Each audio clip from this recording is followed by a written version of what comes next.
That night I barely slept, excited by the strangeness of it all and slightly befuddled by jet lag. Taking everything in his stride, Nick snored softly all night long, a faint smile on his lips.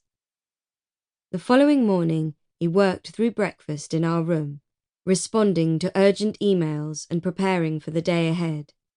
It was very early when Mizuki arrived to accompany us to several well-known sites of Tokyo.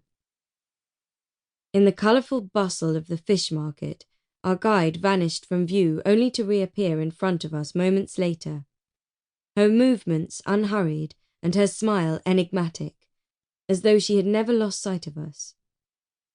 After the commotion of the fish market, we visited intricate and spectacular temples and beautiful manicured gardens where peace seemed to float above us like an invisible dome.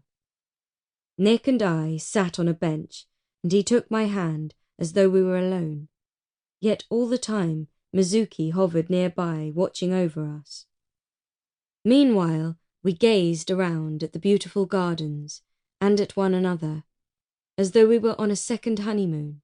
In a way, more surprising than the spectacular tourist sites were some of the everyday sights.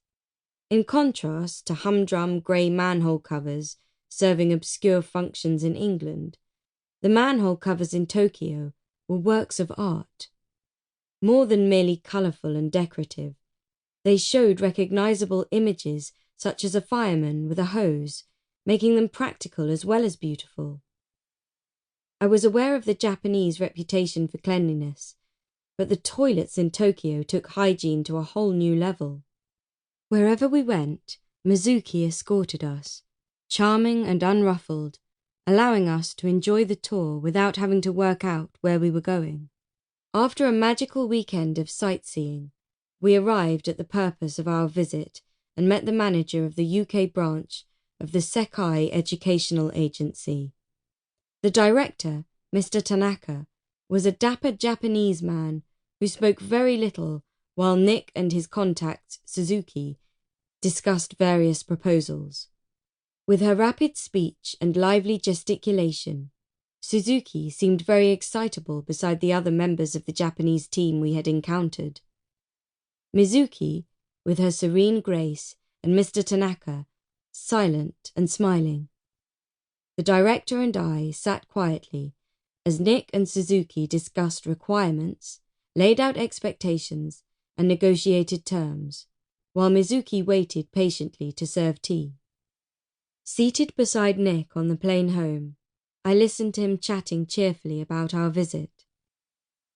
It felt as though we had been away for months, although the whole trip had lasted little more than a week. As far as Nick was concerned, it had been a resounding success. At any rate, we're likely to attract a few very strong candidates as a direct result of our visit. Tanaka was definitely impressed, he said. I'm confident the governors will agree it was worthwhile. Nodding my agreement, I smiled. Nick tended to be confident about everything, but his positive attitude had not done us any harm. It was certainly very different there, I replied. It makes you realise what a culture shock it must be for pupils arriving from overseas. Perhaps we should introduce some kind of buddy system to help them settle in. That's definitely something we ought to look into. Someone friendly who speaks the same language can make a huge difference. Perhaps that's something we can discuss with our Japanese agent over here. And we should ask her to write to Mr. Tanaka and tell him our door is always open to any of his employees who want to visit the UK. You can leave it to me to draft an email if you like. Nick smiled.